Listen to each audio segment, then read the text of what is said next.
You send a message to someone you really like, and then nothing. The silence begins. An hour passes. You check your phone. You check it again. Then, out of nowhere, a reply. And your whole body wakes up. Like a tiny win at a slot machine. Now picture the other person, the one who always answers in 2 minutes. Warm, steady, and somehow kinda dull. Your word, not mine. I'm Joanna, that's Ian, and this is Easy English Cozy Learning. Today we're asking why the hot and cold ones feel so addictive. Because it makes no sense. The kind people are right there waiting. And the brain keeps running after the confusing one instead. So, are we broken? Be honest. Quick thing first. One slow reply doesn't make someone toxic. Right. People have jobs and naps and awful phone habits. Exactly. We mean a pattern. Warm, cold, again and again. Enough to keep your brain guessing. That's the part that hooks you, not one bad night. Okay, good. I was about to cancel 3 friendships. Let's save the friendships. We start with one chemical, dopamine. Oh, dopamine, the happy chemical. That's the famous version. It's not quite right, though. Go on, ruin it for me. Dopamine isn't really about pleasure. It's about prediction Prediction of what? of what happens next. Your brain is always guessing the future. So it's like a little weather forecast in my head? Exactly. And it cares most about surprises. Surprises meaning a reward I didn't see coming. Right. When a good thing happens exactly as you predicted, dopamine stays quiet. Wait, so if I know the reward is coming, my brain just shrugs? Pretty much. Nothing new to learn. That's a little rude of my brain. It's efficient. It only gets loud when reality beats the guess. So the steady person gives me a reward I always expect. And the surprise system goes quiet around them. So the reliable one is boring. Not boring as a person, just quiet to that one system. Oh, so my brain isn't judging their whole soul. Not at all. It's just not getting a big surprise. Good. I felt bad for them for a second. Now, flip it, the hot and cold one. With them, I never know what's coming. So every warm message lands as a surprise, a big one. And dopamine loves surprises. It fires hard, much harder than it would for steady warmth, So the unreliable one feels exciting, not because they're better. but because they're unpredictable. Your brain rewards the mystery. There is an experiment for this, isn't there? I can feel it coming. There is. A scientist recorded brain cells in monkeys. Monkeys, okay. He gave them juice with a light that meant juice was coming. Juice, the classic monkey treat. When the light always meant juice, the cells calmed down. Because the juice was predictable. Right. But then he made it random.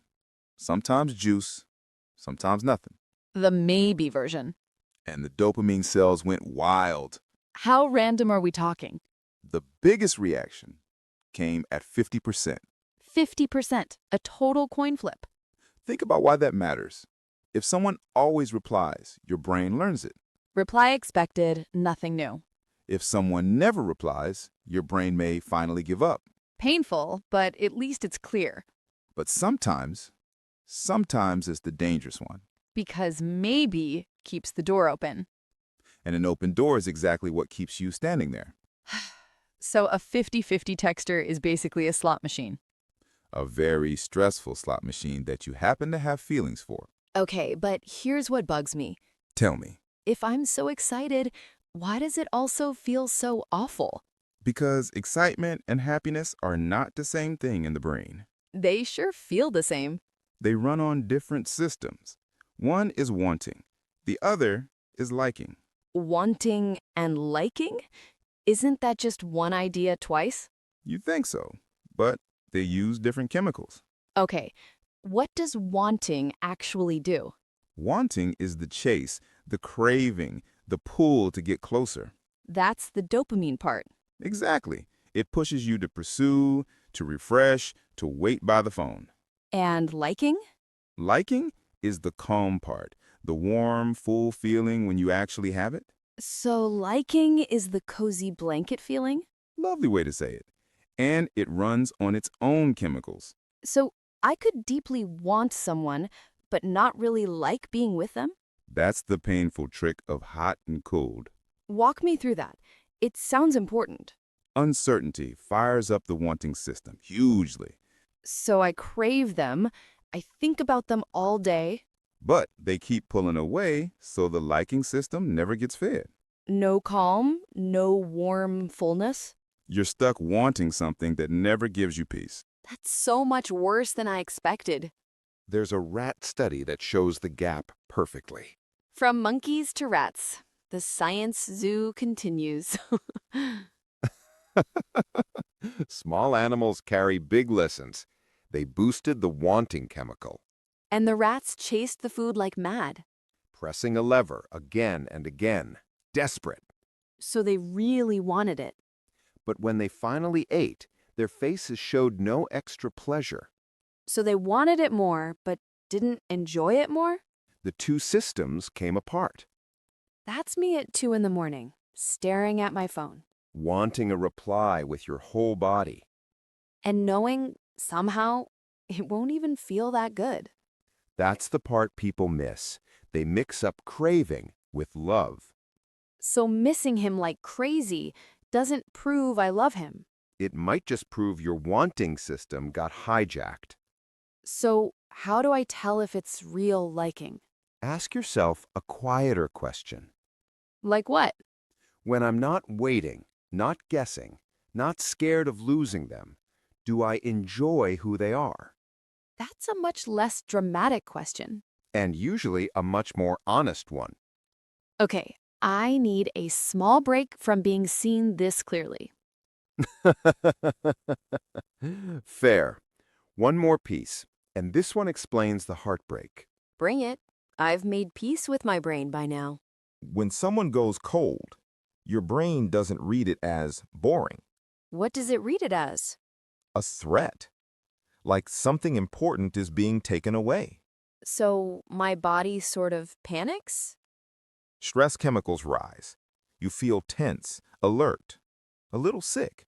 That's the waiting feeling, the knot in the stomach. Then they come back, suddenly warm again. And the relief just floods in.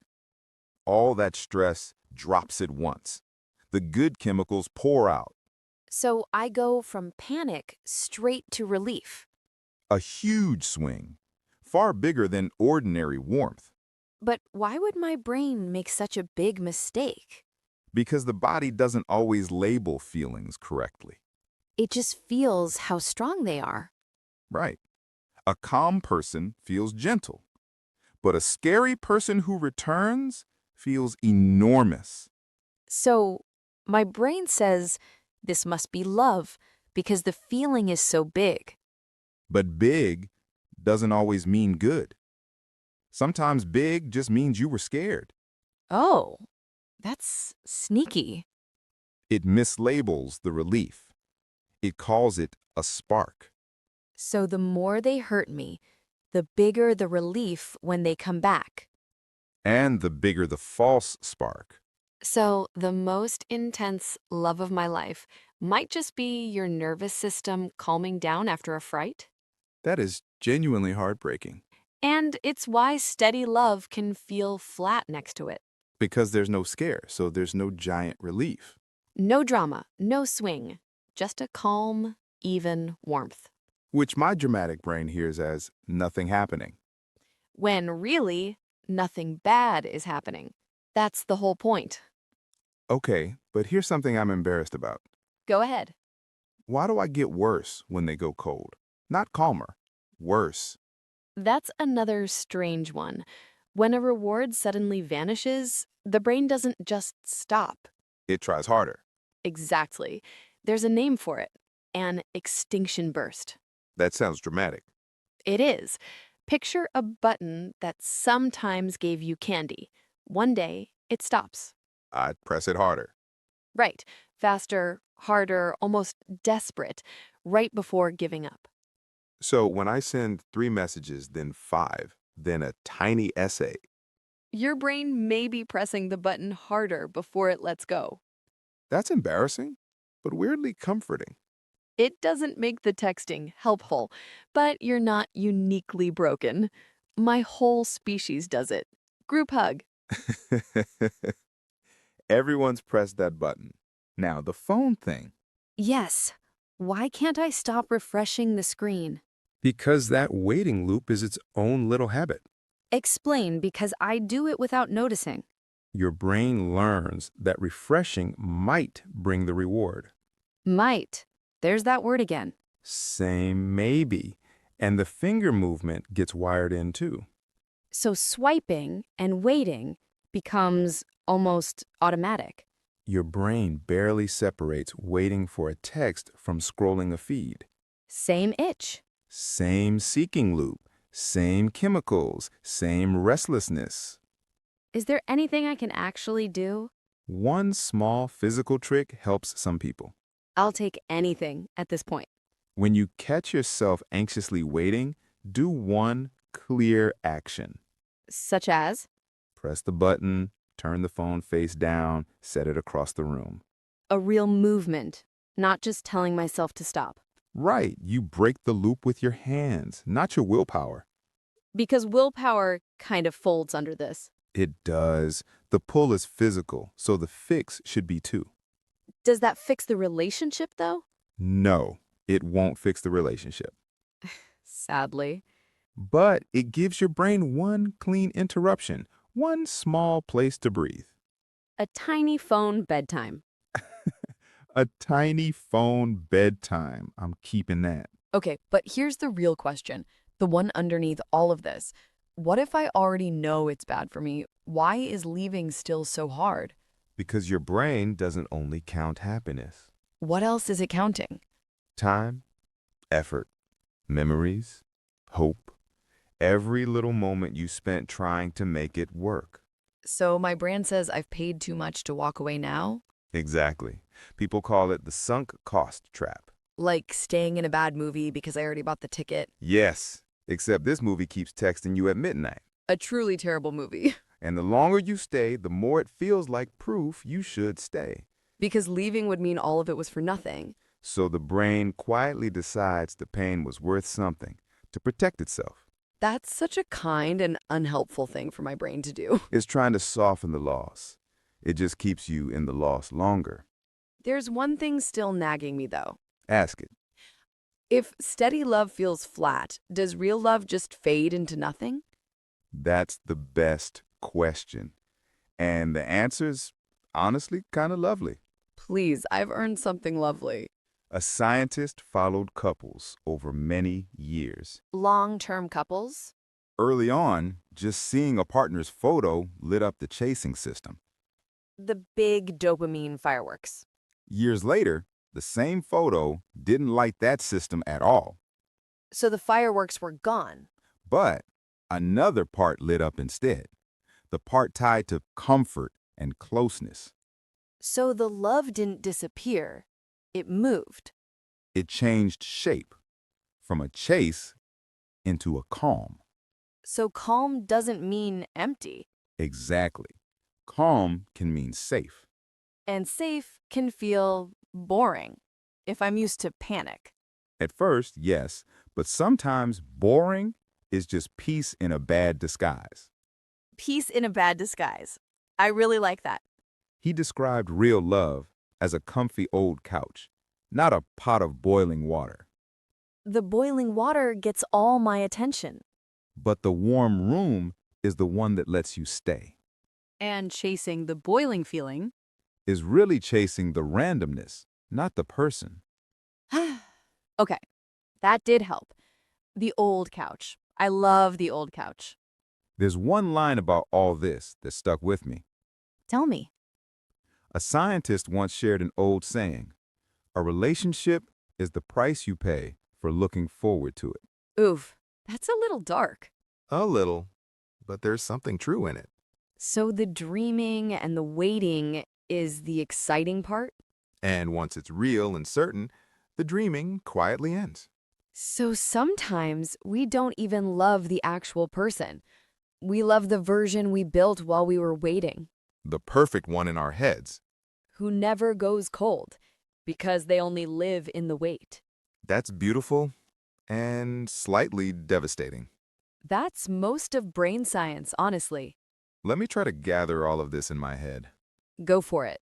My brain loves surprise, so a maybe person feels electric. Wanting fires, but liking stays hungry. The relief after the cold spell tricks me into calling it a spark. And big feelings aren't always good feelings. Sometimes they're just fear leaving. And even when I know better, the time I spent keeps me stuck. While steady love feels quiet, because nothing scary is happening. Real love, in the end, is the comfy couch, not the boiling pot. That's the whole thing in one breath. My poor, dramatic, surprise-loving brain. Doing its best with a very old reward system.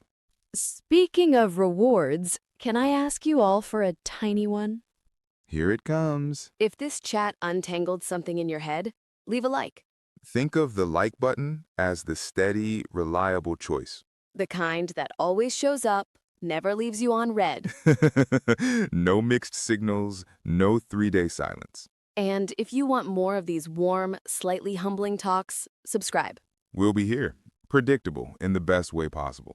Be gentle with yourself if you've ever chased a maybe. Almost everyone has. It's just an old brain following old barring.